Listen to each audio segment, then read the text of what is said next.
So let's just close our eyes. I always find it nicer to close our eyes, just becomes a bit more internal and just let our bodies just settle into our seat, just settle into being here.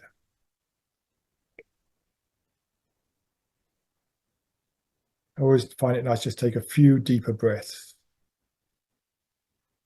And as we breathe out, we just feel our body relaxing a little bit more, maybe our shoulders dropping, a softness in our being.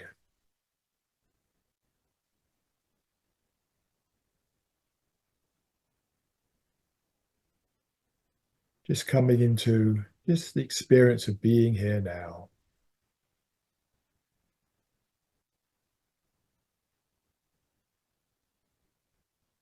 Letting go of whatever busyness we've been in, thoughts we've been bringing to this session. Just let it all go for now.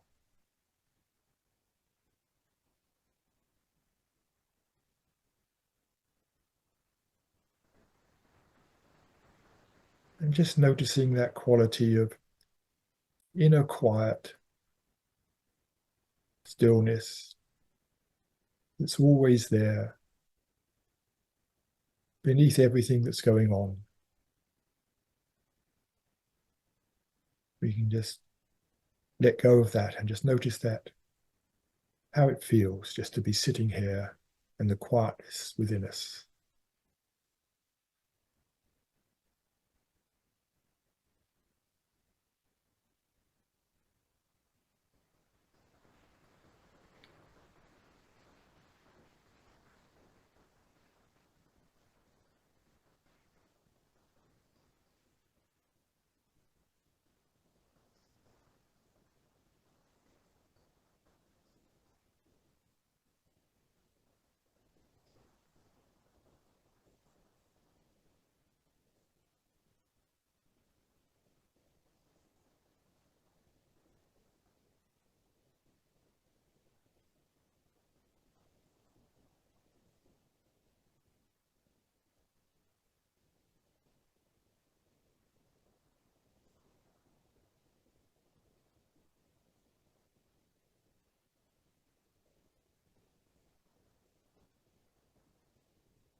And then just let us gradually come back to being here together in this group.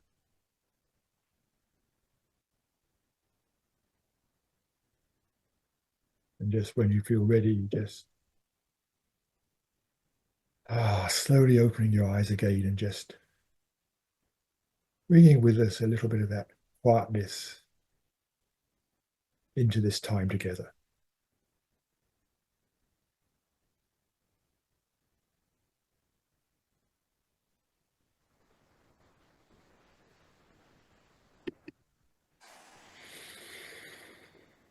Thank you, Peter. So, welcome to the monthly member call. And we have a special guest today, Peter Russell. Many of you know Peter.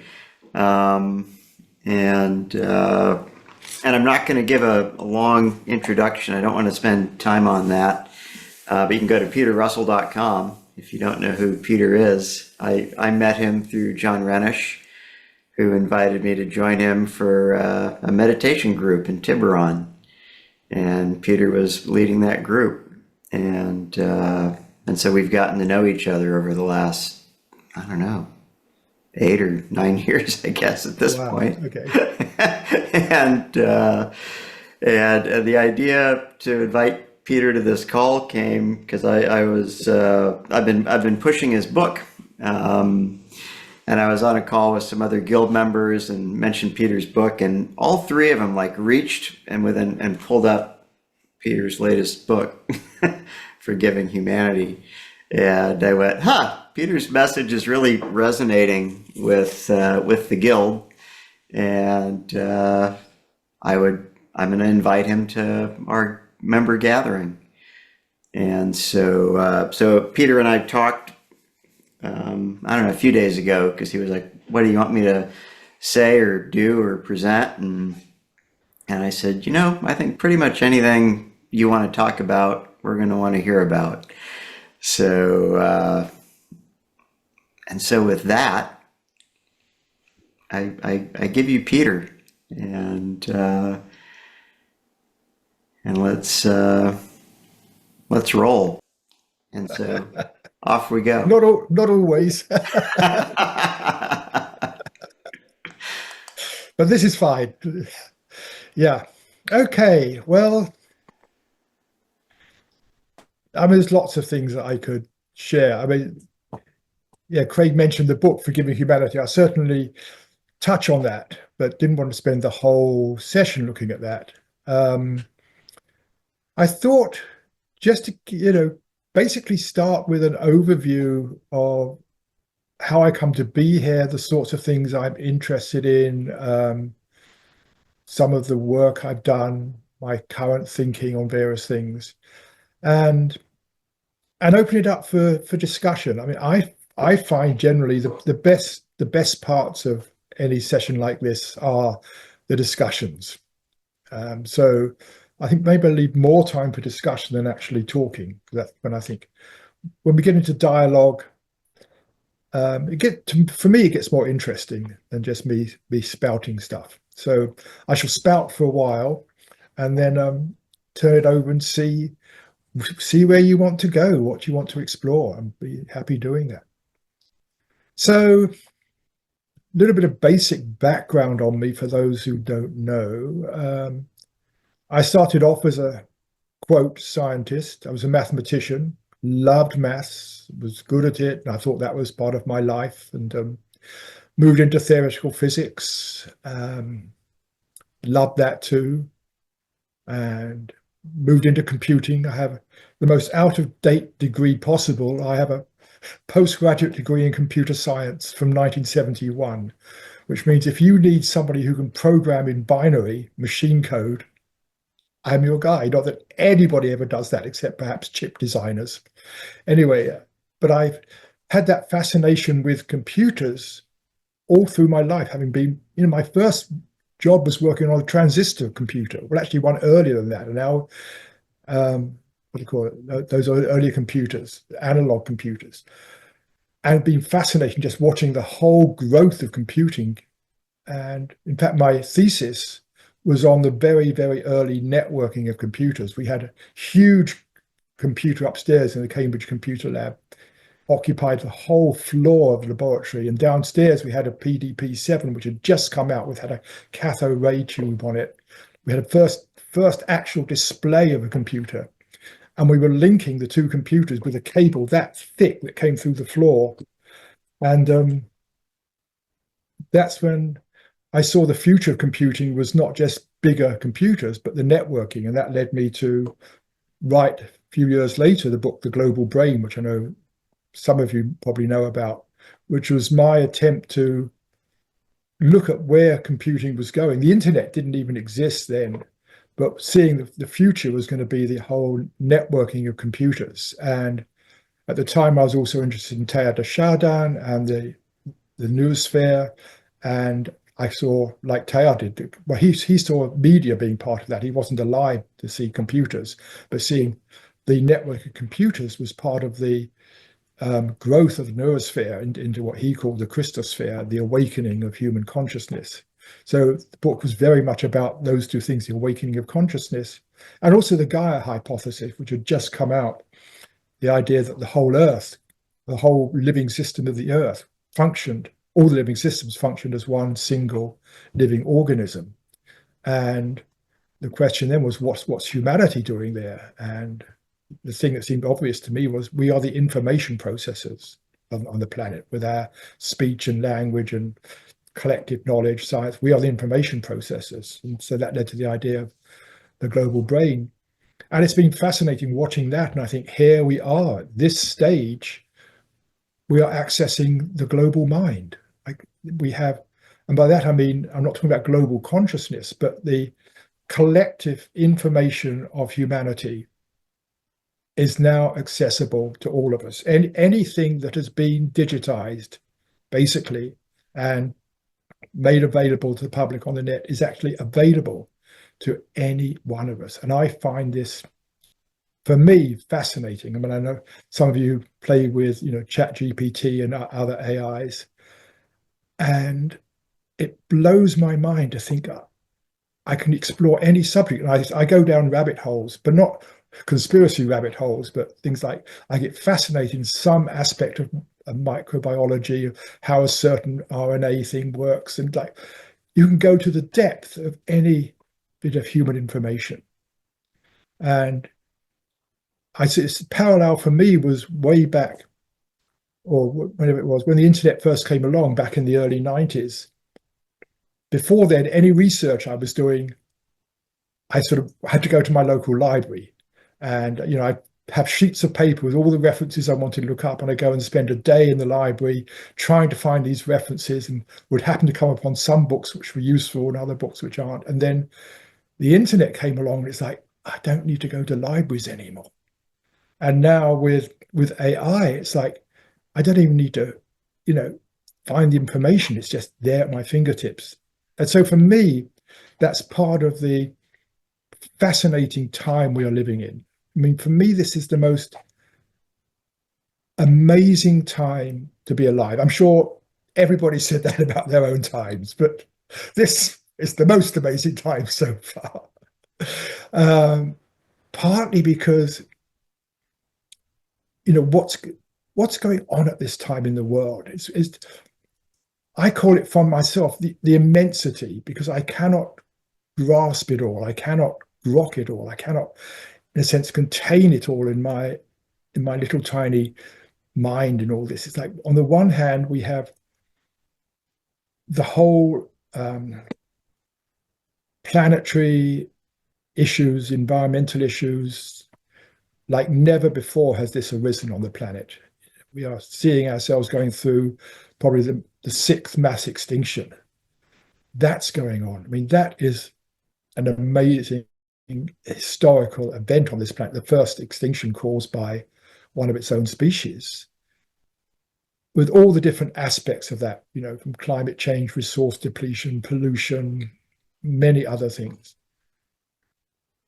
And in all of that, we have science just going ahead at an accelerating rate due to AI. Again, that's something I'm fascinated by, where AI for me is much more than just Chat GPT and things like that. It's how AI is being used in science, not the AI we know, but neural networks in terms of discovering new things. I mean, one example I'm sure most of you are aware of, or maybe aware of, is the Google AI called AlphaFold, which had predicted all the different ways 2 million different proteins can fold up. Before that, it would take a team of like 5 or 6 people working for a year or two to work out how a particular protein folded, which is absolutely essential for understanding how the proteins interact with different other parts of the biosystem, but also in our internal biosystem, but also for the creation of new drugs, understanding viruses, etc. It just did it all. 2 million of them. So now you've got a whole database. You want to know how proteins fold. Anyway, that's just for me one tiny example of the way AI is just pushing science further and further ahead and faster. And we have the crisis, we have the science, and we have this awakening of consciousness on the planet, which has never been there before. There have been individual awakenings, people have awoken and they said what they have to say and taught other people, but that's often got sort of diluted as it became absorbed by the culture and ended up as different religions or different sects. Now we are in this stage where we have this spiritual awakening, which is global, and there's no single leader. There's many, many people who are sharing their own awakening experiences, helping others. This is something which isn't charted by the media.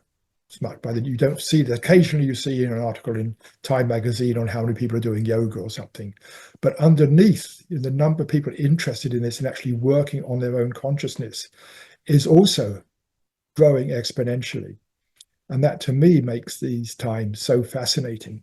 And so what I call the immensity is like this time, almost like now, these years, just and part of what's happening in the US with the politics for me is just like a tiny little a blip of this whole bigger picture, the time we're living through. And that's part of my thing is how do I grok this? How do I grasp it all? That's one of the challenges I'm really not facing, but it's like I suppose it's almost a frustration. I want to somehow grasp it all, its significance. So that's part of where I'm at. That comes out of, I suppose, part of that history of being involved with computers all along. Not working with them, but just having that interest all along. The other thread of my life, well, there's been several threads, but going back to when I was at university studying, when I was doing theoretical physics,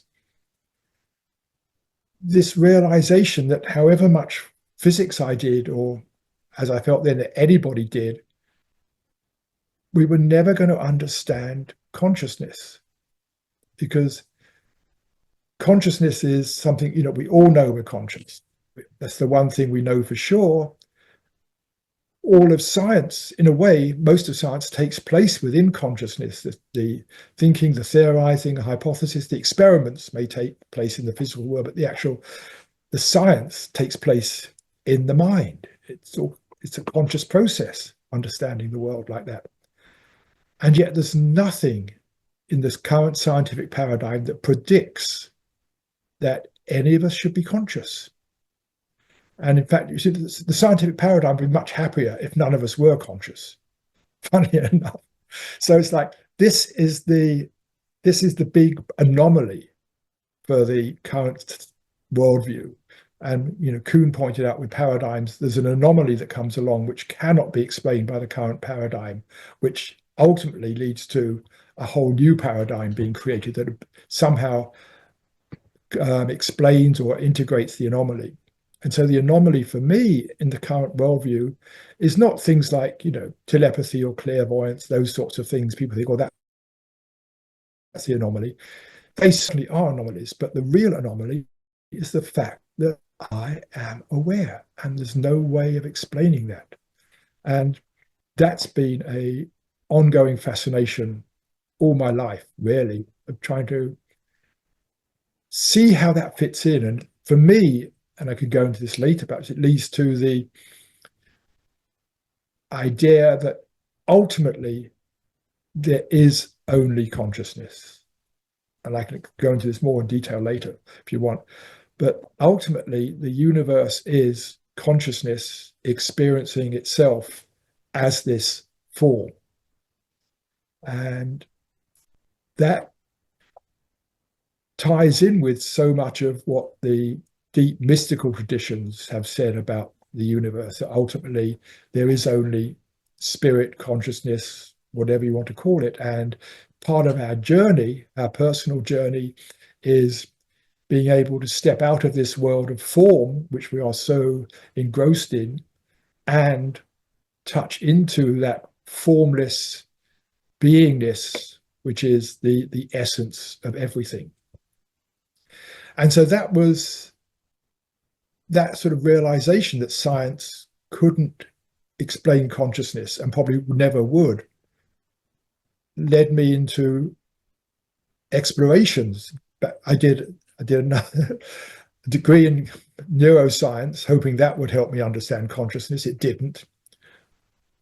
They just weren't interested. I understood a lot about memory, the brain, and all that, but consciousness was hardly ever mentioned. And I realized the people who really understood consciousness or explored consciousness were not scientists sticking electrodes on the brain, but the recluses, the mystics, the spiritual adepts who actually retired into their own consciousness and explored that. And that's what led me into meditation initially, just realizing this was the way to explore consciousness, was actually looking at it firsthand in oneself. And I went off and I learned to teach meditation, came back and from India, and was teaching meditation for many years, but there was always sort of a thread there. And my mission really, after going to India, two things really hit home when I was in India. One, there was something to spirituality. As a kid, with my sort of scientific bent, I'd rejected religion as just a load of outdated, anachronistic mumbo jumbo that was irrelevant to the current times. And then realizing, hang on, there was something to spirituality. There's a common core to all the world's religions. And I became fascinated by what is that common core and wanting to distill that basically for myself, but also then to share it with others. And I think that's been a motivation behind most of my work in one way or another. And the other realization was that if we look around the world, and this was, even back then, so much of what is going wrong in the world, our problems, our challenges, so much of it comes back to our level of consciousness, how we're stuck in often materialistic, egocentric, maybe power hungry ways of thinking. That's what underlies so many of the problems. And just as we are doing, have been doing paying a lot of attention to how can we resolve the problems we create, feeling we also need to look at what is behind the problems in terms of human consciousness.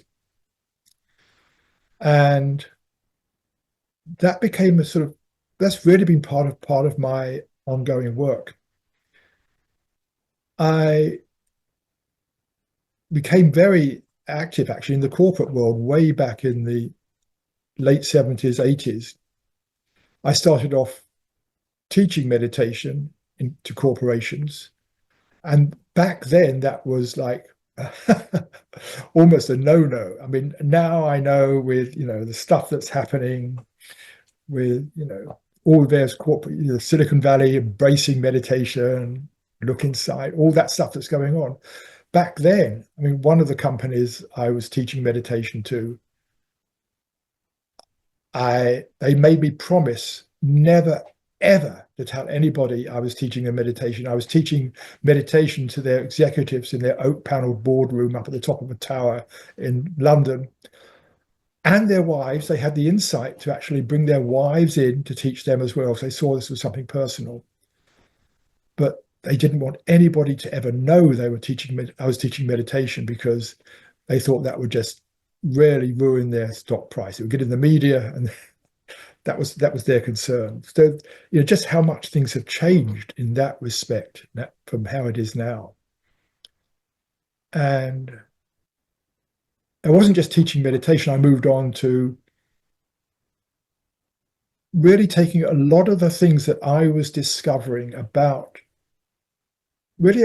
consciousness in various ways, what was sort of bubbling out of Esalen and places like that. I would come over from England, I'd come over here and, go to Esalen, go to workshops and things, and take what I was learning and sort of go back to Europe into the corporate field. And it's like, okay, how can I take this and put it into the language, the metaphors, the examples that they could accept? If I came talking any spiritual language, any Californian language, they would run a mile. I'd be out. That would be the last time I saw that company. So how could I take that and put that in really everyday terms?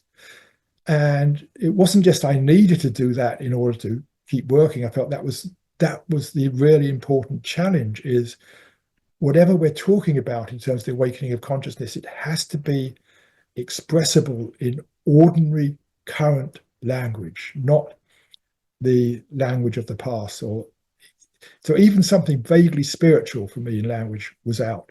And I enjoyed that. That was fascinating. So meditation, yes, has been a part of my life, and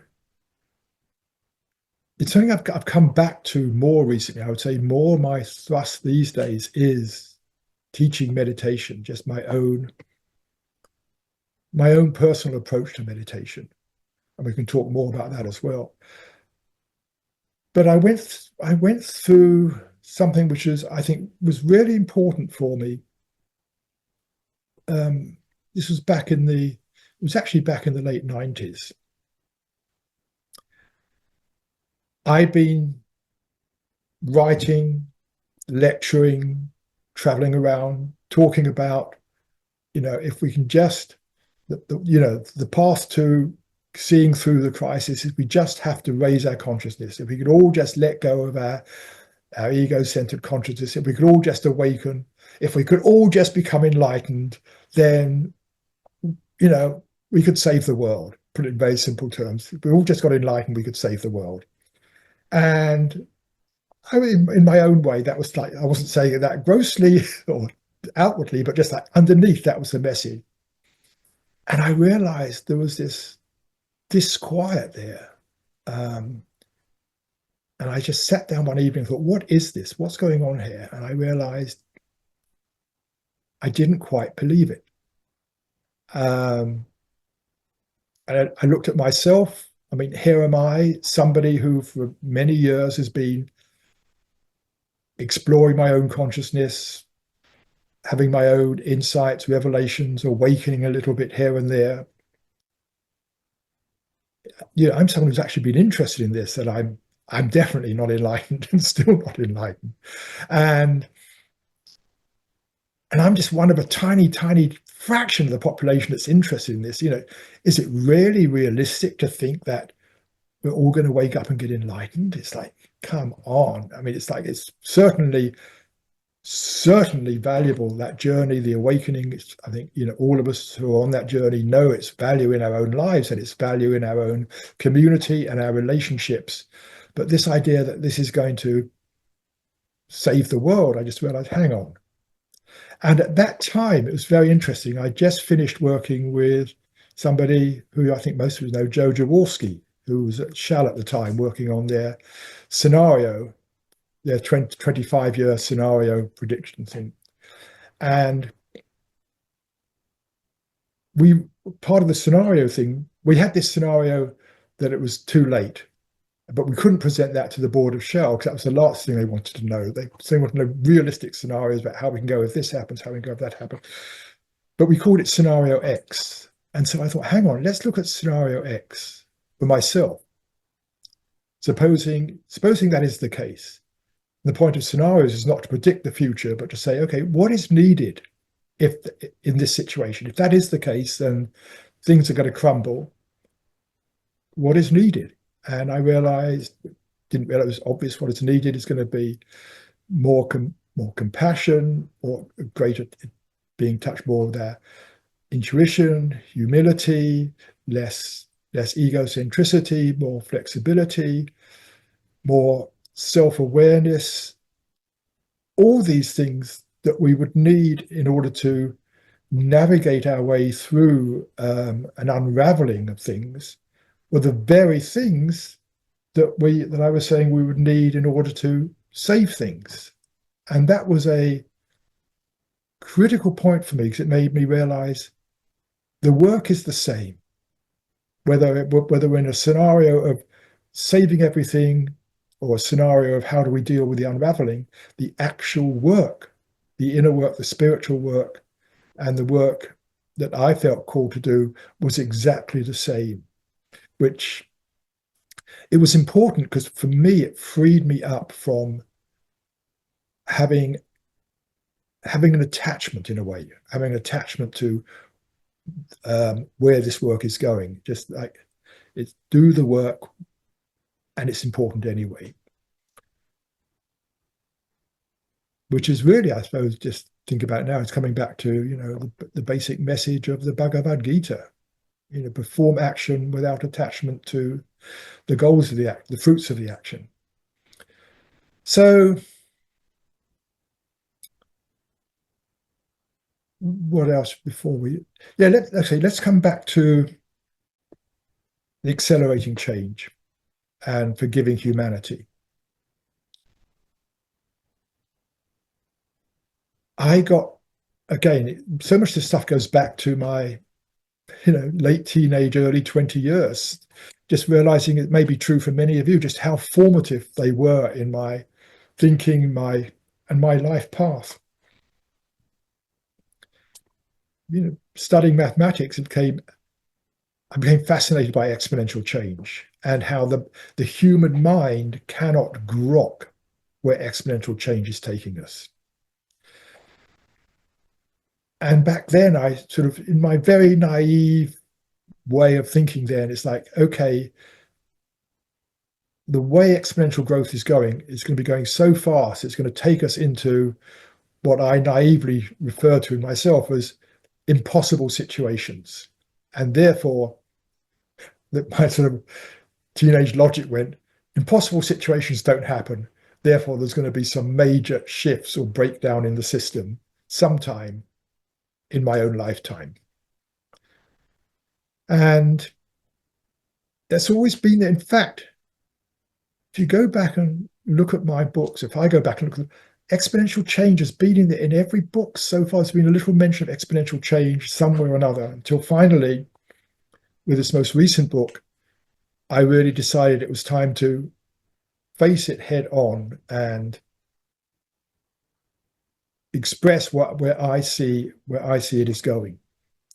So a few basic things here. But firstly, exponential change is not new.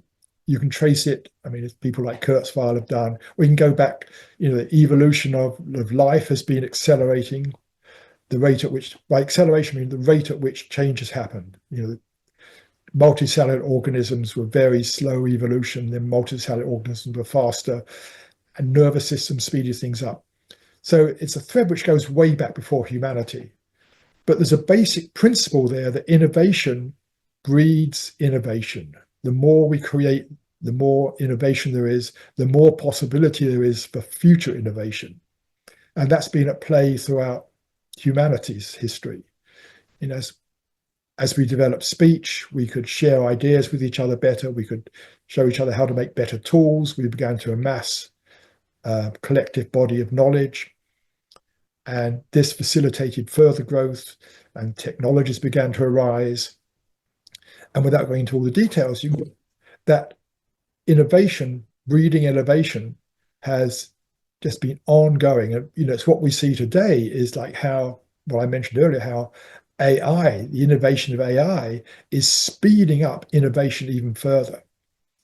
And we've reached a time now with AI, something very significant has happened in terms of the acceleration of development, the acceleration of innovation, which I think is as significant as the emergence of speech, whenever that was, 200,000-300,000 years ago. No one knows quite when.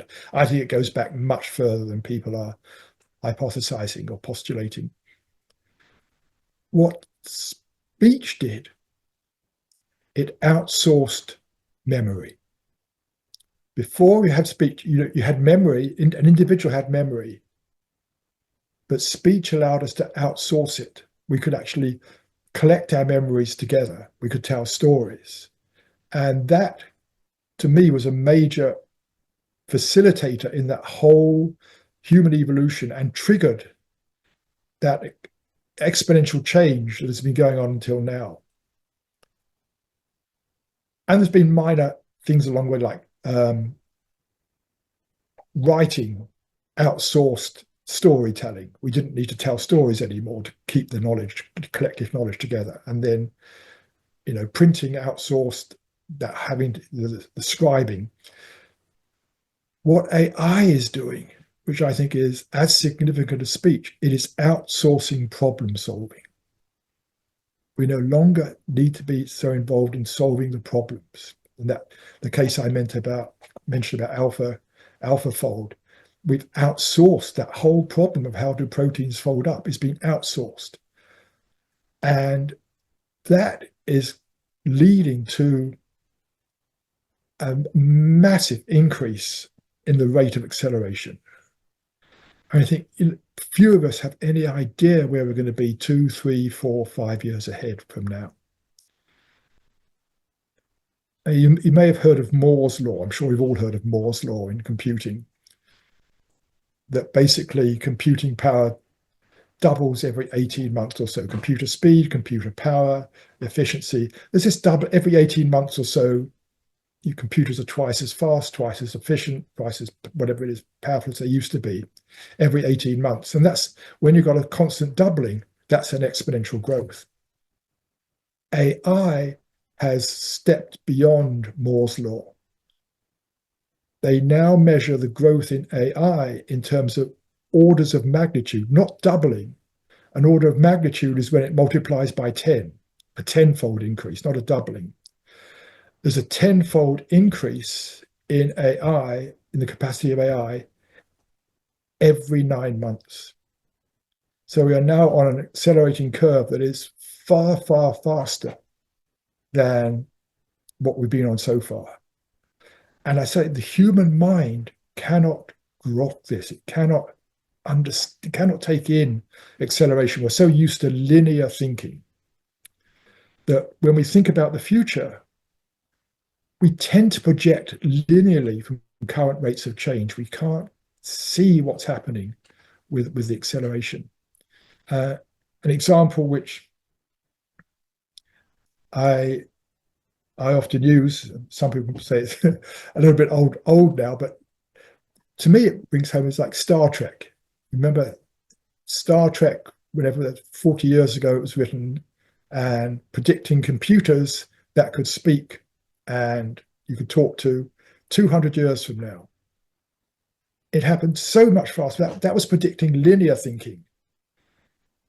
And you see it time and again in different ways. We think about the future. Even I would even critique Kurzweil for this. He falls into linear thinking at times instead of how do we take into account the fact that things are just going to be going so incredibly fast.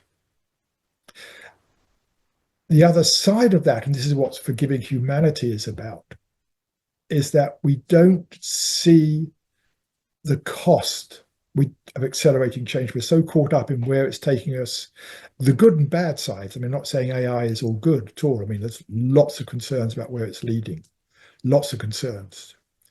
But the underlying impact of all this acceleration is a stress that it puts stress on all the systems involved. It's putting stress on us as human beings, stress on our systems, but most of all, it's putting stress on the planet. And stress we can define as the failure to adapt to change, in very simple terms, the failure to adapt to change. And the planet cannot adapt to the change, the accelerating rate of change that human beings are creating. And the most obvious example of that is climate change. Yes, we are still attached to, using energy, etc. But the reason we're using so much energy is because of the exponential growth of our industries, our technologies. We are consuming fossil fuels millions of times, or perhaps tens of thousands of times faster than the planet can actually adapt. So climate change, I see, is at its root one of the stressful reactions of the planet to accelerating growth. And there's many other examples. So I see that the two sort of go hand in hand. I mean, I start off the book saying, how is it the most, creative, intelligent species, a creative, intelligent species, can cause so much damage?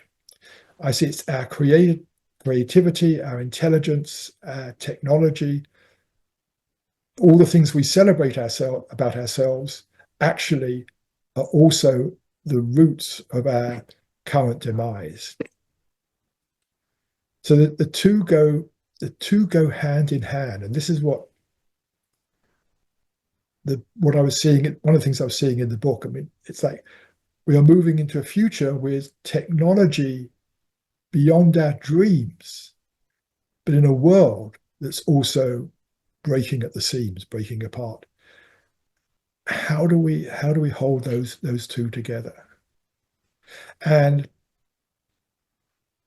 I call it forgiving humanity. It's not about forgiving individuals. I really want to make this clear. There's many individuals, organizations, nations have been responsible for things which have caused huge amounts of suffering, were not appropriate, whatever. There's a lot of responsibility on individuals, organizations. I'm not talking about forgiving people, organizations. It's more that I see there is no blame for the time we have arrived at. We can look back and say, oh, it was the fall of the matriarchy or whatever it was. It was, agricultural revolution. We can look back to many things that we can say, oh, that was the fault. I don't see any of these to blame. They are responsible for how we've got here. But it's about, for me, acceptance of this. This is what happens to any technologically empowered intelligence. Not to any intelligence, but any technologically empowered intelligence. As some of you know, spent a lot of my life fascinated by dolphins and whales, who I would say are similar intelligence to us, probably far more loving, compassionate than us from a lot of the data. They've been around 20, some 30 million years and haven't created the havoc. Why? They have hands. They did have hands. They're now safely wrapped up in blubber, so they can't do anything with them. They haven't got caught in the path of technology, underwater technologies. And so they're evolving in their own, gentle way, slow way, but they haven't fallen into this trap of getting wrapped up in technology, and which just accelerated things so fast. So I feel what the crisis we're facing is actually, I would say, inevitable. People debate this with me. I would say inevitable for any technologically empowered intelligence. We arrive at this sort of state of affairs. And for me, and maybe I just finish with this and then open it up more for discussion.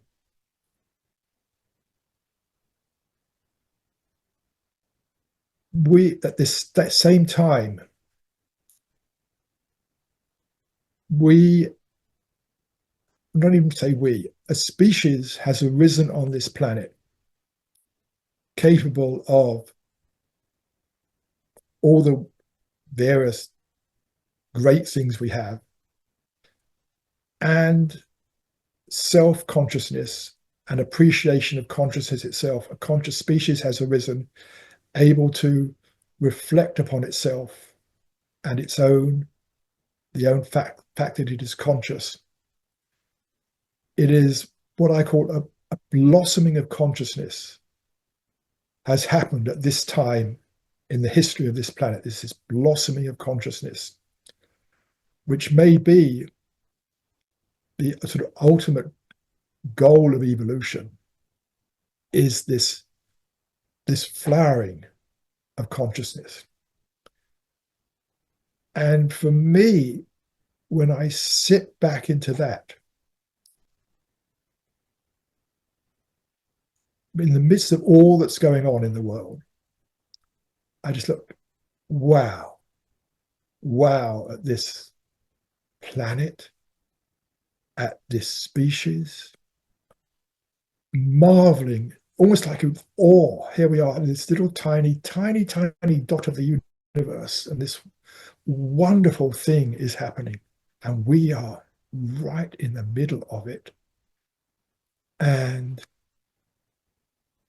it's not just awe, but it's also, and perhaps this is where I should end it for now, is more and more important for me is gratitude. I've just been exploring this more in my own life, just to be grateful to be here, to be aware. And not just gratitude as a thought, but to really internalize it, to get in touch with the, how it feels, the feeling of gratitude. It's like that. I'm getting in touch with the feeling of gratitude for me has become a path to opening the heart because the feeling of gratitude is in the heart. Gratitude has no ego about it. And it just becomes a heart opening path for me. And in my own meditation, as much as possible in life, just to pause and be grateful. There's a million things in every moment to be grateful for, and there's huge, big things to be grateful for. But I think in terms of, I'm just saying personally, for me, in the midst of all that's going on, all that I'm doing, just to come back to gratitude is